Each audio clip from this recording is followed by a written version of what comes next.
Hi, good morning. It's Jessie. I'm back again. And though my video that I made yesterday has 0 views, I got a response to it, which is somewhat unusual. Um, I have some enemies, right? And these enemies, they like to hide their face but troll me through my social media feeds. And they like to deliver threats to me through these social media feeds. And the threat this morning was, I will go to jail.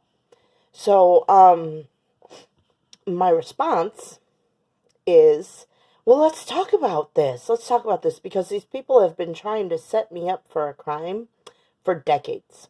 For decades. Um, and I told you they use the most insignificant things to prove their case. Like they called me a drunk. I don't drink. I've never been a drunk. I've never been more than a one drink kind of girl. They call me a drug addict. I've never done drugs in my life. They called me a hockey fan. Now, this one's really interesting, right? I don't watch sports, and I especially don't watch hockey, right? So let's talk about how they proved their case for me being a hockey fan. This was 15 years ago, right? I was sitting at a red light and I got rear-ended. Sitting at a red light in the stop position, I got rear-ended. And I happened to be pregnant at the time, and because I was pregnant, it did something to my body when I received this jolt that when it was time for me to deliver my son, my body would not open. My body would not dilate to deliver my son, even though I was in full labor, even though my water had been broken. My cervix would still not dilate, and I had to have an emergency C-section done to save my child and my life, right? So, but that's not the important part of the story. That doesn't prove anything about hockey, right? When they wanted to make me look like a hockey fan, this is what they did. Because I was in a car accident and the injuries were severe, right? We got an attorney. Only I don't know attorneys. So somebody made a reference, go to this guy as an attorney, and this guy happened to be the owner of the Chicago Wolves. And, even though I'm not a fan, I don't watch hockey. I had no idea who he was before I went to his office. Um, I still will acknowledge someone's accomplishment and say, wow, that's impressive. You're a lawyer and you own the Chicago Wolves? Well, this lawyer, he defrauded me out of what would have been a settlement for my behalf. And he did so in the most clever way. He referred my case out and had someone else to mitigate it who would defraud me. Um, but this was point one of me being a hockey fan, was to establish a connection between me and some prominent person in the hockey world. I had no idea who he was before I went there, right? Ridiculous. And you say, that sounds iffy, right? Who made the referral? Well, my children's father. Um, his father's in real estate, and he said that he worked with this guy, and he was a good lawyer and whatnot, and they referred us over there, right? That sounds like nothing, right? What kind of conspiracy theorist could make something out of that? Well, fast forward a few months, and my mom, her friend Linda, she wants me to friend her nephew on Facebook. And who is her nephew but Patrick Kane? She said she wants to show him support, and she's trying to get everyone to be his friend. And won't I be his friend? Now, I didn't know who Patrick Kane was at the time, famous hockey player. I don't watch hockey. I realized later on through the news. Now, whether Linda was genuine or not, I'm leaning more to the not side. But this was just another way that they would establish my connection to the hockey world. And they did it through someone who was familiar to me, you know, someone who took advantage of my good nature. And it's not, I'm a hockey fan, the reason why I friended Patrick Kane on Facebook. I didn't even know who he was. I'm not a fan. I don't care about hockey, you know? But it's the fact that they wanted to make me look like I was a hockey fan. So they reached out and they manipulated my mother in some kind of way, who then reached out with her friend and conspired to have me become a fan of a hockey player. I'm not a fan. So when you're proving your case, I know what it might look like to someone else, you know? Oh, look, I'm going to see this lawyer who owns the Chicago Wolves. Oh, look, I'm friending Patrick Kane on Facebook. Oh, look, I surely must be a hockey fan, but no, I was just a gullible idiot. I I I trusted people who I shouldn't have trusted, and it's not because they weren't trustworthy. It was because they were being manipulated. These people who have been trying to set me up have been trying to control the narrative around me and trying to force my actions into their narrative, like sending me to the lawyer or having me friend Patrick Kane. They've been trying to make things look as if they're true, but they're not true. I've never watched a hockey game in my life, you know? But this is the way they do it. So when they come here after my video yesterday and they say, I'll go to jail, I'm going, what? You mean I'll get a trial? This stuff will see the light of day? A criminal once told me that the law doesn't kick in until you get to court, you know? If the law doesn't kick in until I get to court, I finally have a chance of justice. If you arrest me, do you think I'm afraid of you? Are you kidding me? You guys are ridiculous. Is that supposed to stir me in some kind of way? It doesn't stir me. What it does is it disgusts me. It disgusts me. I'm not afraid of you. I'm not intimidated by you. I am disgusted by you. You know? And you... You think that you have everything locked down, like Bishop said one Sunday, that my community hates me.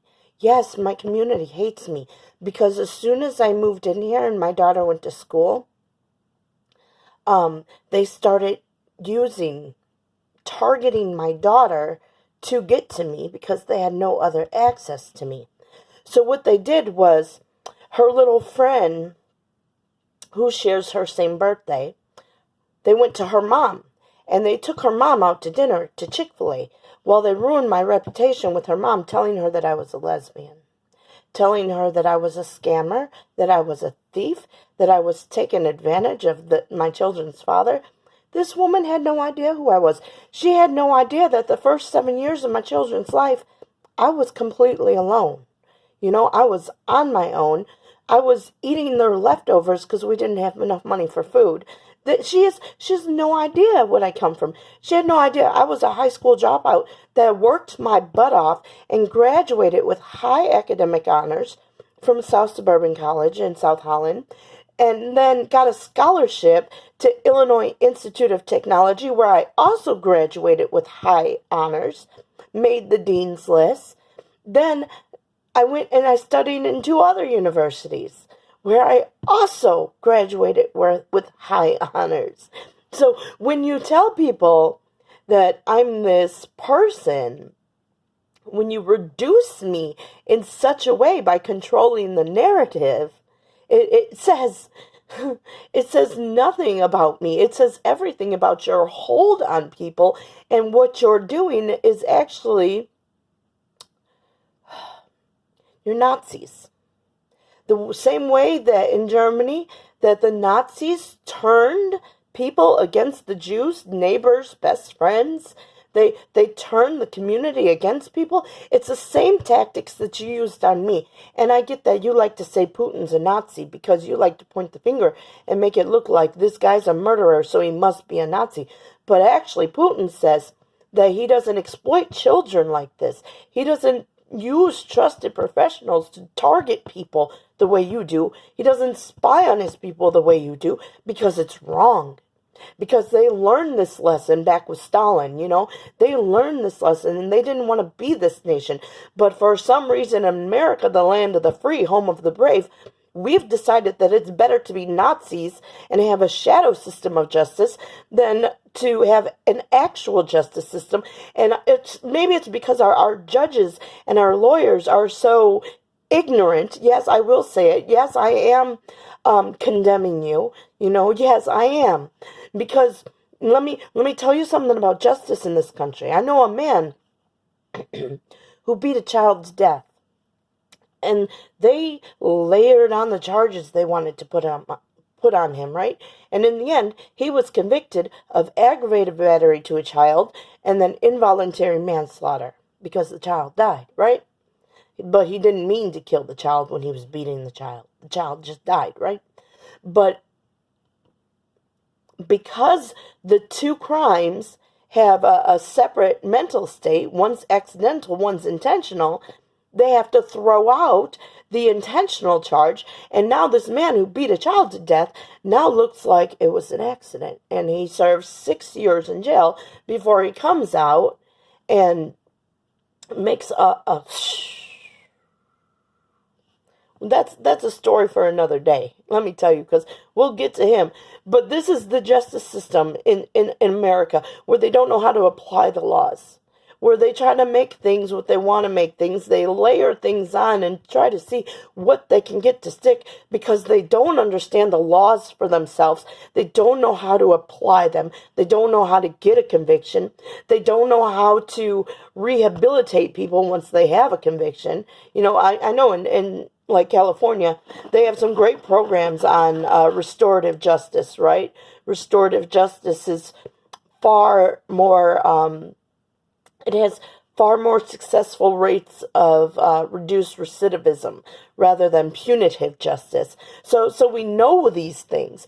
But here in Illinois, where the justice system is corrupt, we give offenders good time, shave time off their service if they'll enroll in our programs for their betterment, even if they don't have these problems. Like if you enroll in AA and NA, you get good time, even if you've never had a problem with alcohol and you've never had a problem with drug addiction, because that is the aim of the program. You complete their things and you get rewarded with less time. It has nothing to do with rehabilitating you, especially if drugs and alcohol aren't your problem, but they're going to give it to you. They're going to shave that time off. They're going to give you time off for good behavior, and they're going to let you go a lot earlier, 6 years versus 30, here in America. So don't tell me that you know justice. Don't tell me that we have another guy who they convicted of aggravated sexual battery to a child under the age of 13, and they enabled him a sentence with no jail time because of his age.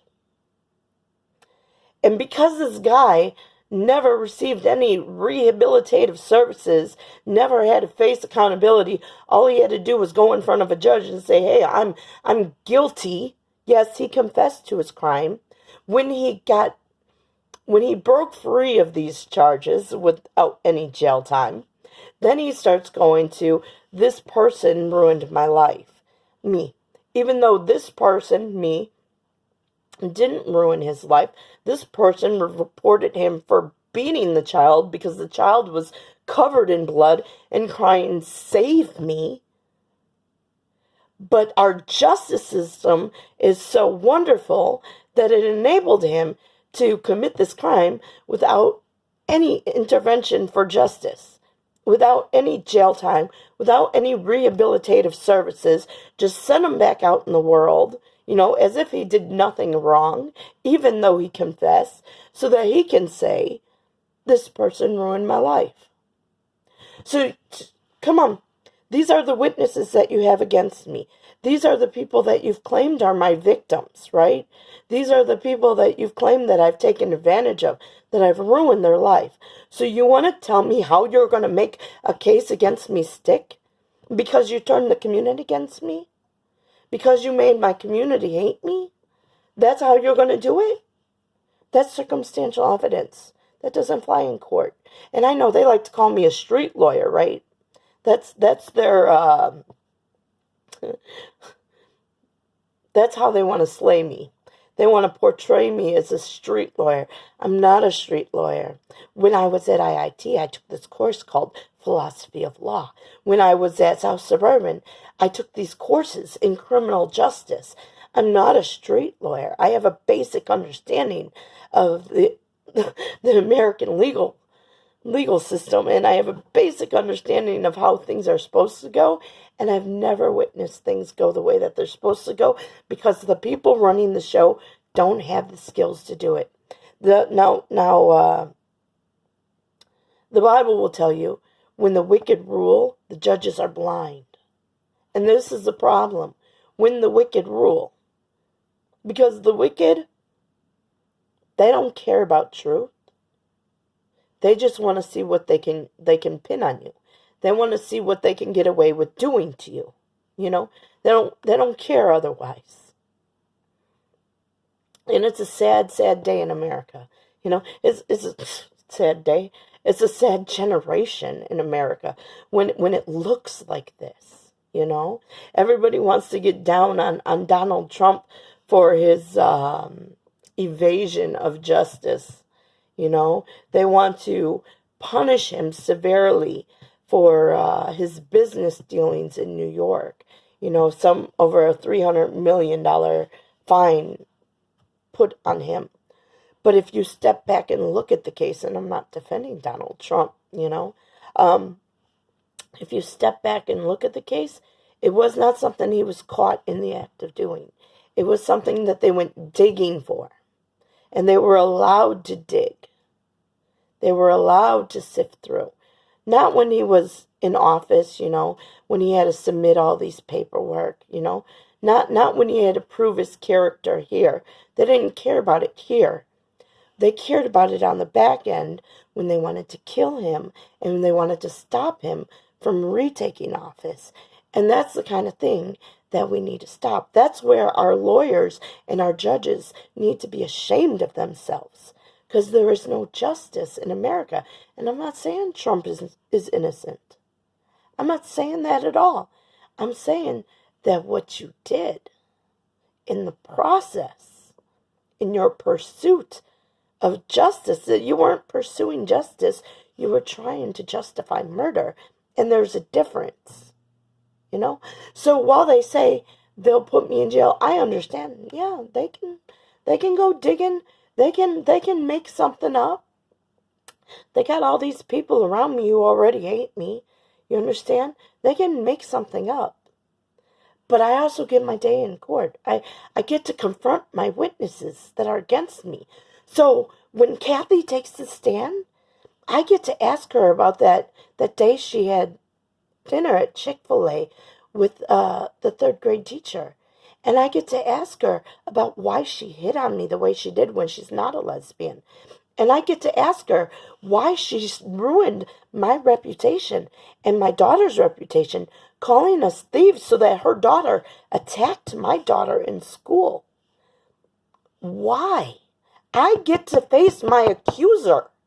You know, the people running the show might be corrupt, but you put me in that courtroom and the law kicks in and I get that right to face my accuser and we get a different story. You know, never mind the lesbian, right? Never mind Kathy. Let's go with Anna. Anna, this girl, her daughter, she used to bully my daughter, but they were still friends. My daughter loves people.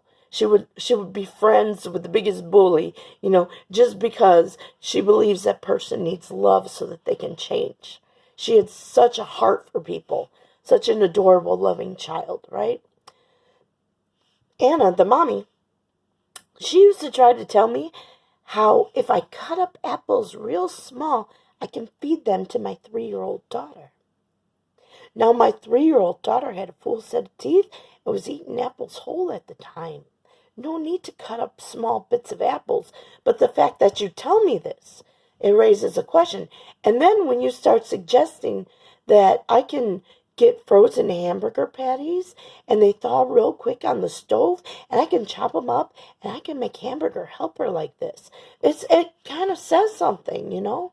When she starts encouraging me to call the police for trivial matters, you know, it starts raising red flags for me, the way people are exploited against me, how they're fed a story, you know? How about Heather around the block? they accused me of running a daycare. Now, Heather, I didn't know Heather. I didn't even know her name was Heather until years later. She was just a mom on the bus stop who asked me if I could keep her daughter for an hour off the bus because she was going to be running late. And I was like, yeah, sure. I let them go play in the backyard on the swing set and the trampoline. Not a big deal. You know, we love people. We invite them. We share everything we have.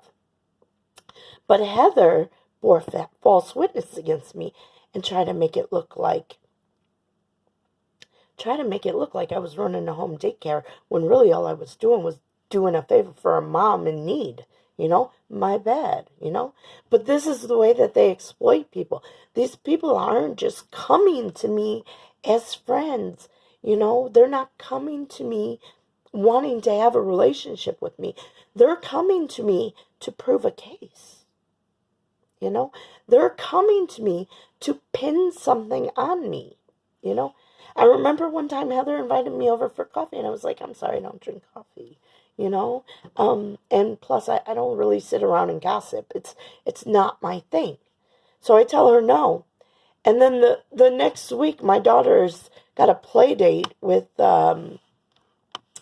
this Indian girl and this other girl. Well, Christine is the mom. And what is the Indian girl's mom? I forget what her name is right now. But these two moms, they take all the girls out to Starbucks. And all of a sudden, I'm a Starbucks mom. I never drank Starbucks in my life. But now my daughter likes vanilla bean frappuccino with caramel walls. And now I'm a Karen who drinks Starbucks and waste all my money on Starbucks instead of taking care of my kids or taking care of my needs. You know, I have dental needs, you know, I have vision needs, you know. Instead of taking care of my needs, this is what I'm doing. I'm blowing all my money, $10 a day on Starbucks, and I'm buying for my kid too, so it must be, you know, $20 a day wasted on Starbucks. The way that these people, they prove their case, it's wrong. So when you say you're going to put me in jail, no, sweetie, you've got to give me a trial first. In this trial, I get to talk to Christine. And Christine, I didn't see her for years, you know. When they were trying to make me out to be a witch, Christine bought my daughter a dream catcher. And Miss Mahmood in school, she had my daughter writing papers about her spirit animal. At the same time, they were accusing me of being a witch. All these, what they call occult practices, all these, what do they call them? They consider Indian faith witchcraft, by the way, just so you know. But they try to lump me in with these things to prove that I was. And they used these people around me to prove their case. Now, how did they cover this? Now, Miss Mahmood, she did some real shady stuff with Livy. She referred her for a behavior disorder program, despite the fact that Olivia was straight A's, and the feedback in school said that she was shy, that she did all her work, you know, that she was always sweet, that she was a good kid, you know, a pleasure to have in class. And Miss Mahmood thought it wise to refer her for a behavior disorder program, you know. And because I brought this to light, now Miss Mahmood is Illinois Teacher of the Year. Well, she's up for Illinois Teacher of the Year. She's a Western Suburbs Teacher of the Year, you know. It's ridiculous how they cover themselves. And Miss Mahmood ain't the only one who received the elite privilege of being Teacher of the Year award, you know. The social workers in my school, because, you know, I got a master's degree in social work, when they were screwing me, when I made a complaint against them because I realized that what they were doing behind the scenes, pulling the strings of people and attacking me through people, when I made the report against them, guess who made Illinois Social Worker of the Year the same year? Dr. Terrell. Ain't that something? Ain't that something how you use awards to cover people to make it look like, oh, they're the best. They would not be engaged in such minimal practices. So I dare you to put me on trial so we can question these things and question their rise to this elite status where they have these awards, you know. I would love to have my day in court. Bring it. I'm not afraid of you, you know. It's what you did to me was wrong. How you set things up against me was wrong, And the fact that I call you out on wrong, then you go back and you pick up Christine and you tell her that I'm an abused woman and that you were lied to by who? And you want to lift up a scapegoat and say it's all his fault. Well, I'm not in on the scheme that you're running. So when Christine comes to me after, she cut my hair, first time I seen her, not my hair, my daughter's hair. First time I seen her, she's dropping off my kid outside. And, are you okay? Are you sure you're okay? I mean, really, you can talk to me. Just talk to me. It's okay. You can trust me. When you come to me like that, when I haven't seen you in so long, and I'm not presenting as if I'm troubled, it says something that somebody is controlling the narrative. And like I said in yesterday's video, these people run on causes. They divide the house, and they pit people against people. They don't care right or wrong. They want the power. They thrive in chaos, They absolutely thrive in chaos.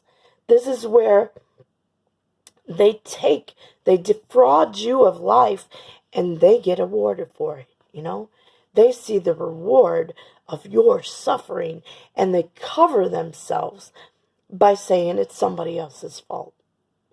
But they don't let you in on the narrative. They run all these things behind the scene. Never mind you have a right to privacy. Never mind that they can't do this. They shouldn't have been doing it when they were telling Christine that I was a witch. And they shouldn't be doing it when they're telling her I'm a victim.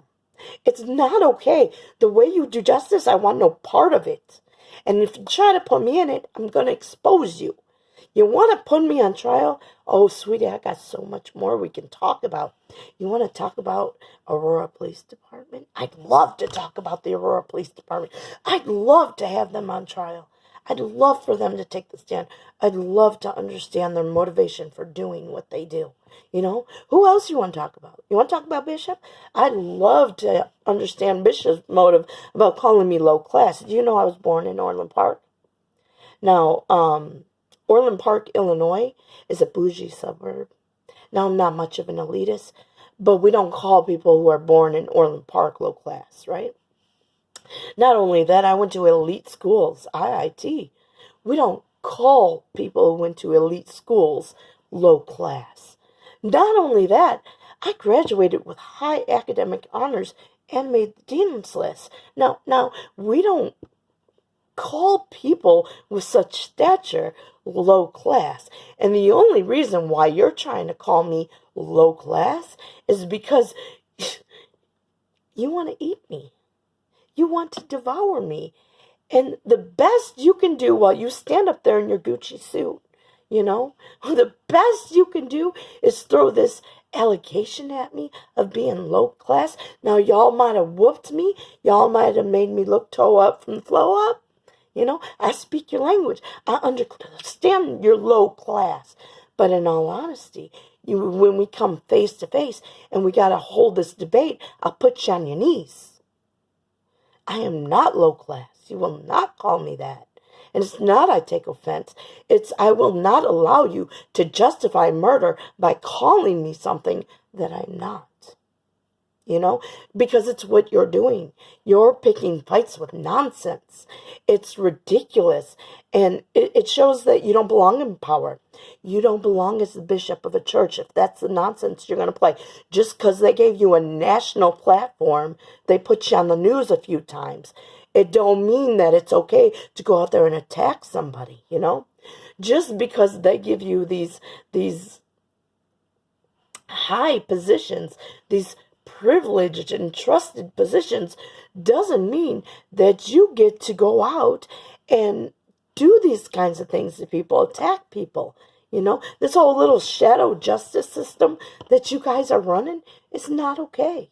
And if we called it up to the Supreme Court, if they were brave enough to hear the case, which I hope one day we get that option, then maybe, just maybe, we can set right what's wrong, because these people, though they're doing these things, it's not them, it's their position. And it's not just their position, it's the policy behind it. And it's not just the policy, it's the ones who wrote it. And it's not just the ones who wrote it, it's the one who signed off on it into law. It's a whole system. It's a damn 7-headed beast, So Leviathan, if you think you're going to eat me, you should understand, I see you, and you are what's for dinner. Have a good day.